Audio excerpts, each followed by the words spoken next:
Hello everyone, সকলোকে পুনৰবাৰ স্বাগতম জনাইছো আজিৰ নতুন এটা ভিডিও লৈ। আজিৰ ভিডিওটোত আছে সোশ্যাল ষ্টাডিজৰ 25টা মোস্ট ইম্পৰ্টেন্ট MCQ। আজিৰ ভিডিওৰ ফাৰ্স্ট কোৱেশ্চনটো আছে When was the first panchayat election held in Assam? অসমত প্ৰথম পঞ্চায়ত নিৰ্বাচন কেতিয়া অনুষ্ঠিত হৈছিল? ইয়াৰ কাৰেক্ট অপচনটো হ'ব অপচন সি ডিসেম্বৰ 2001। 2001 চনৰ ডিসেম্বৰ মাহত অসমত প্ৰথম পঞ্চায়ত নিৰ্বাচন হৈছিল। Next question, which of the following is or not a feature of Panchayati Raj system? তলৰ কোনটো পঞ্চায়তি ৰাজ ব্যৱস্থাৰ সৈতে বৈশিষ্ট্য নহয়? ইয়াত দিয়া আছে অপচন এ তিনিটা স্তৰৰ গঠন, অপচন বি দিয়া আছে প্ৰত্যক্ষ নিৰ্বাচন, অপচন সি দিয়া আছে আসন সংৰক্ষণ আৰু অপচন দিয়া আছে ডি এই সকলোবোৰ। ইয়াত দি থকা অপচন কেইটাৰ ভিতৰত কাৰেক্ট অপচনটো হ'ব option D all of this. Panchayati Raj ব্যৱস্থাৰ বৈশিষ্ট্য এই সকলোবোৰ নহয়, সকলোৱে মনত ৰাখিব।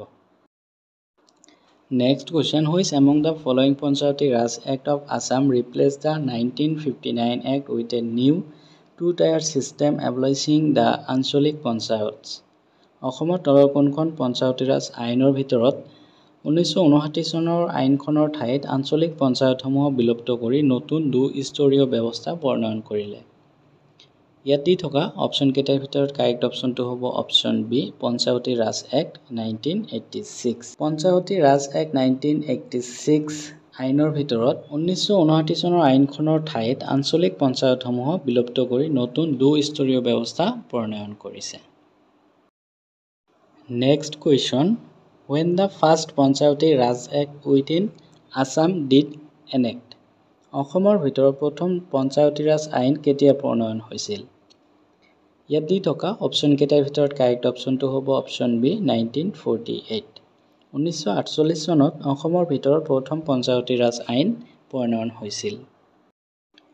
Next question, in the formal sense Panchayati Raj was established in Assam in the year? আনুষ্ঠানিক অৰ্থত অসমত পঞ্চায়তি ৰাজ প্ৰতিষ্ঠা হৈছিল ডেছ চনত? ইয়াত দি থকা অপচন কেইটাৰ ভিতৰত কাৰেক্ট অপচনটো হ'ব অপচন ডি 1964। 1964 চনত আনুষ্ঠানিক অৰ্থত অসমত পঞ্চায়তি ৰাজ প্ৰতিষ্ঠা হৈছিল। Next question, which article of Indian Constitution has a special provision with respect to Assam? ভাৰতীয় সংবিধানৰ কোনটো অনুচ্ছেদৰ অসমৰ সন্দৰ্ভত বিশেষ ব্যৱস্থা আছে? ইয়াত দি থকা অপচন কেইটাৰ ভিতৰত কাৰেক্ট অপচনটো হ'ব অপচন বি আৰ্টিকেল 71B। ভাৰতীয় সংবিধানৰ আৰ্টিকেল 71B অসমৰ সন্দৰ্ভত বিশেষ ব্যৱস্থা আছে। Next question, when was Assam first recognized as an administrative division? অসমক প্ৰথম কেতিয়া প্ৰশাসনিক বিভাগ হিচাপে স্বীকৃতি দিয়া হৈছিল? ইয়াত দি থকা অপচন কেইটাৰ ভিতৰত কাৰেক্ট অপচনটো হ'ব অপচন সি 1911। 1911 চনত অসমক প্ৰথম প্ৰশাসনিক বিভাগ হিচাপে স্বীকৃতি দিয়া হৈছিল। Next question, what was the capital of the province Eastern Bengal and Assam? Purbabanga আৰু অসম প্ৰদেশৰ ৰাজধানী কি আছিল? ইয়াত দি থকা অপচন কেইটাৰ ভিতৰত কাৰেক্ট অপচনটো হ'ব অপচন এ ডেক্কা। পূৰ্ববংগ আৰু অসম প্ৰদেশৰ ৰাজধানী আছিল Dacca. Next question, when the Legislative Council of Assam and Eastern Bengal started functioning? Assam আৰু পূব বংগৰ বিধান পৰিষদ কেতিয়াৰ পৰা কাৰ্যক্ষম হ'বলৈ আৰম্ভ কৰিছিল? ইয়াত দি থকা অপচন কেইটাৰ ভিতৰত কাৰেক্ট অপচনটো হ'ব অপচন বি 1906। 1906 চনৰ পৰা অসম আৰু পূব বংগৰ বিধান পৰিষদ কাৰ্যক্ষম হ'বলৈ আৰম্ভ কৰিছিল। Next question, who was the first chief commissioner of Assam? অসমৰ প্ৰথম মুখ্য আয়ুক্ত কোন আছিল? ইয়াত দি থকা অপচন কেইটাৰ ভিতৰত কাৰেক্টটো হ'ব অপচন এ ডেভিড স্কট। অসমৰ প্ৰথম মুখ্য আয়ুক্ত আছিল David Scott. Next question, who was the first British commissioner of Assam? অসমৰ প্ৰথম ব্ৰিটিছ আয়ুক্ত কোন আছিল? ইয়াৰ কাৰেক্ট অপচনটো হ'ব অপচন এ ডেভিড স্কট। অসমৰ প্ৰথম ব্ৰিটিছ আয়ুক্ত আছিল David Scott. Next question, when was Assam separated from Bengal? বংগৰ পৰা অসম কেতিয়া পৃথক হৈছিল?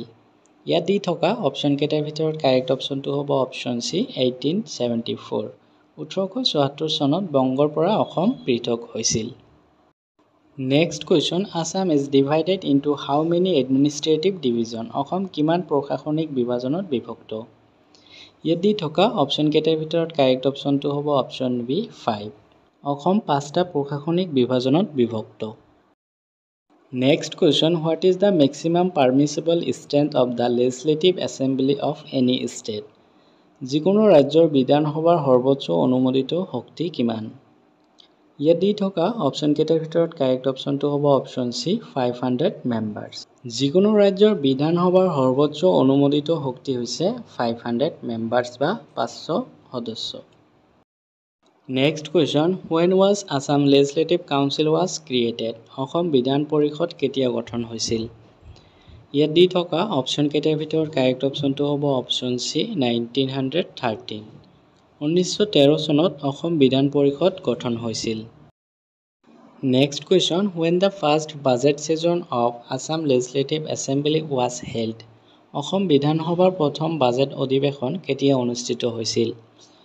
ইয়াত দি থকা অপশ্যন কেইটাৰ ভিতৰত কাৰেক্ট অপশ্যনটো হ'ব অপশ্যন সি 1973 1973 চনত অসম বিধানসভাৰ প্ৰথম বাজেট অধিৱেশন অনুষ্ঠিত হৈছিল next question who was the first speaker of Assam Legislative Assembly Assam বিধানসভাৰ প্ৰথম অধ্যক্ষ কোন আছিল ইয়াত দি থকা অপশ্যন কেইটাৰ ভিতৰত কাৰেক্ট অপশ্যনটো হ'ব অপশ্যন সি বাবু বসন্ত কুমাৰ দাস অসম বিধানসভাৰ প্ৰথম অধ্যক্ষ আছিল Babu Basanta Kumar Das next question terms of state legislative assembly as ৰাজ্যিক বিধানসভাৰ কাৰ্যকাল হল ইয়াত দি থকা অপশ্যন কেইটাৰ ভিতৰত কাৰেক্ট অপশ্যনটো হ'ব অপশ্যন বি 5 ইয়াৰ্ছ ৰাজ্যিক বিধানসভাৰ কাৰ্যকাল হয় 5 বছৰ next question when was the Assam Legislative Assembly constituted Assam বিধানসভা কেতিয়া গঠন হৈছিল ইয়াত দি থকা অপশ্যন কেইটাৰ ভিতৰত কাৰেক্ট অপশ্যনটো হ'ব অপশ্যন সি 7 এপ্ৰিল 1937 1937 চনৰ 7 এপ্ৰিল তাৰিখে অসম বিধানসভা গঠন হৈছিল next question Assam legislative assembly consist of Assam বিধানসভা গঠিত হৈছে ইয়াত দি থকা অপশ্যন কেইটাৰ ভিতৰত কাৰেক্ট অপশ্যনটো হ'ব অপশ্যন সি 126 মেম্বাৰ অসম বিধানসভা গঠিত হৈছে 126 মেম্বাৰৰ যোগেদি next question prove Jagdish Mukhi is the ডেছ অধ্যাপক জগদীশ মুখী হৈছে ডেছ ইয়াত দি থকা অপশ্যন কেইটাৰ ভিতৰত কাৰেক্ট অপশ্যনটো হ'ব option B 30th governor of Assam অধ্যাপক জগদীশ মুখী হৈছে অসমৰ 30তম ৰাজ্যপাল next question the office of the governor to Assam was introduced by which of the following act অসমলৈ ৰাজ্যপালৰ কাৰ্যালয় তলৰ কোনখন আইনৰ দ্বাৰা প্ৰৱৰ্তন কৰা হৈছিল ইয়াত দি থকা অপশ্যন কেইটাৰ ভিতৰত কাৰেক্ট অপশ্যনটো হ'ব অপশ্যন বি গোল এক্ট 1919 অসমলৈ ৰাজ্যপালৰ কাৰ্যালয় গোল এক্ট 1919ৰ দ্বাৰা প্ৰৱৰ্তন কৰা হৈছিল next question who is the chief executive head of the state ৰাজ্যৰ মুখ্য কাৰ্যবাহী মুৰব্বী কোন ইয়াত দি থকা অপশ্যন কেইটাৰ ভিতৰত কাৰেক্ট অপশ্যনটো হ'ব অপশ্যন বি গভৰ্ণৰ ৰাজ্যপাল হৈছে ৰাজ্যৰ মুখ্য কাৰ্যবাহী মুৰব্বী next question which of the following articles deals with the state executive তলৰ কোনটো অনুচ্ছেদত ৰাজ্যিক কাৰ্যবাহীৰ বিষয়ে আলোচনা কৰা হৈছে ইয়াত দি থকা অপশ্যন কেইটাৰ ভিতৰত কাৰেক্ট অপশ্যনটো হ'ব option B articles 153 to 167 articles 153 to 167ত ৰাজ্যিক কাৰ্যবাহীৰ বিষয়ে আলোচনা কৰা হৈছে next question under which article of the constitution can be governor of Assam refer any bill for the approval of the president সংবিধানৰ কোনটো অনুচ্ছেদৰ অধীনত অসমৰ ৰাজ্যপালে কোনো বিধেয়ক ৰাষ্ট্ৰপতিৰ অনুমোদনৰ বাবে প্ৰেৰণ কৰিব পাৰিব ইয়াত দি থকা অপশ্যন কেইটাৰ ভিতৰত কাৰেক্ট অপশ্যনটো হৈছে অপশ্যন সি আৰ্টিকেল 200 অনুচ্ছেদ 200ৰ অধীনত অসমৰ ৰাজ্যপালে কোনো বিধেয়ক ৰাষ্ট্ৰপতিৰ অনুমোদনৰ বাবে প্ৰেৰণ কৰিব পাৰিব সো আজিৰ ভিডিঅ'টোত ইমানেই ভিডিঅ'টো যদি ভাল লাগিছে তেন্তে এটা লাইক কৰিব আৰু আপুনি যদি এতিয়ালৈকে আমাৰ চেনেলটো সাবস্ক্ৰাইব কৰা নাই অনুগ্ৰহ কৰি চেনেলটো সাবস্ক্ৰাইব কৰি ল'ব আৰু লগতে আপোনাৰ বন্ধু বান্ধৱীৰ সৈতে শ্বেয়াৰ কৰি দিব আৰু আপুনি যদি ফেসবুকৰ পৰা চাই আছে ফেসবুক পেজটো ফলো কৰি ল'ব সো তেনেহ'লে আজিলৈকে ইমানেই থ্যাঙ্কস ফৰ ওয়াচিং